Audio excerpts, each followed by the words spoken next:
Let's speculate for a moment. What would happen if our sun suddenly went out for an hour, or for a month, or let's say even for a whole year? What would happen to mankind? The very last photons from the surface of our star and the last particles that make up the solar wind have started their final flight towards the Earth. No one yet suspects that the heart of our solar system has stopped functioning. 8 to 9 minutes later, and the sky suddenly turns black. Darkness descends upon the entire planet. No matter whether at the moment it's the deep dark of midnight or a bright, sunny noontime at your location, you can quickly and easily see the difference. The stars are now all clearly visible against the sheer black backdrop of the sky. The moon is not visible at all, since there is no longer any sunlight for it to reflect. A moment before the onset of the all-enshrouding darkness, bright northern lights may appear due to changes in the magnetic field around the Earth and disturbances in the ionosphere. The most dreadful consequence of all is the complete and utter cessation of the process of photosynthesis, resulting in plants and cyanobacteria no longer producing oxygen. This will soon lead to, how shall we say, difficulties for every living being. After an hour, true panic reigns over the heretofore daytime side of the Earth. Power and communication outages propagate across the entire planet. Temperatures everywhere drop by several degrees, and the Earth's surface begins to slowly cool. But from the inside, the planet is still heated by its molten core. 24 hours in, dawn has not and will not arrive. Panic and chaos are enveloping the entire world. State authorities have almost zero control over the situation. Humankind is trying to figure out what the hell happened while coping with massive power and water supply outages. The temperature on the surface falls to between 5 to 7 degrees Celsius. That's about 41 to 45 degrees Fahrenheit, and has now decreased by about 15 to 20 degrees Celsius. That's a drop of about 30 degrees Fahrenheit. Some species of plants and microorganisms begin to die. The inhabitants of the oceans, for the time being, feel almost no changes. After 7 days, it's still dark. The average temperature on Earth is now minus 17 degrees Celsius. That's about 1 degree Fahrenheit. In areas where there are tectonic faults, it's still warm, thanks to geothermal energy not letting the surface freeze over. Most plants have already died due to cold or lack of light. Herbivorous and heat-loving animals also begin to die. In the oceans, phytoplankton begin to die as well. The inhabitants of shallow waters suffer tremendously from the cold, and the surface of the ocean is beginning to turn to ice. By now, scientists and other individuals have realized what has happened and rushed to organize and equip shelters.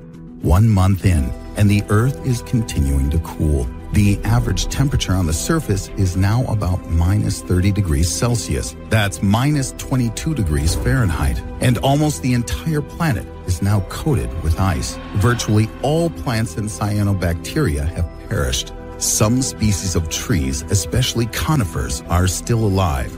But with the lack of sunlight, even they are not producing oxygen. In fact, most of the Earth's living things have died.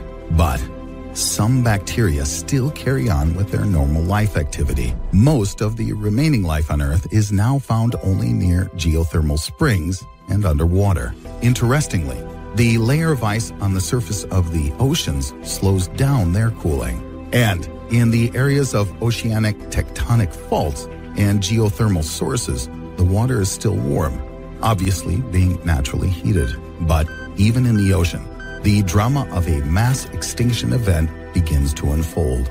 1 year in, and the surface of the Earth and the oceans are covered with a thick layer of ice. According to Professor David Stevenson at Caltech, the temperature on the surface of the Earth should drop to about minus 40 degrees Celsius, and that's the same in Fahrenheit. Life endures now only deep in the Earth's oceans.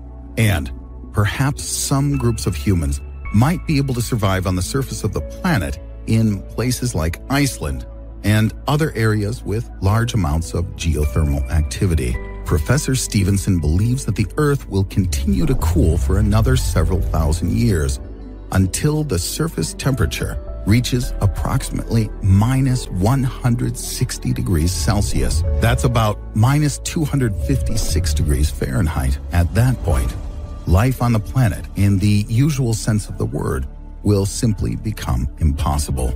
And let's not forget about the gravity of the sun. After all, it's unlikely that the sun could suddenly go out without losing its gravitational pull. If the sun ceases to hold the planets and other celestial bodies in their orbits, then the planets and asteroids will simply fly away into outer space, some of them possibly even colliding with one another. The Earth, for one, will soar out into deep space, where it could get bombarded with asteroids, comets, and radiation, collide with another planet, or even someday end up in the gravity well of a black hole. There's also a very small possibility that after wandering through space for a very long time, the Earth would be able to integrate into another stellar system and find a new sun. In the end, however, it's important to realize that this scenario is just a fantasy, or rather a thought experiment of sorts. As for the real future of our star, in a couple of billion years, the sun will swell and turn into a red giant. Our star will swallow Mercury and Venus, and Earth and Mars will become heated up to several thousand degrees. In 5 billion years, the sun will explode and throw off its outer envelope, leaving at the center of the solar system a gradually cooling stellar core, a white dwarf around which will orbit whatever remains of the solar system after the explosion. Concerning humankind, its fate remains unknown. Hopefully, by that time, we'll be able to fly to other planets and star systems. But that is a story for another day.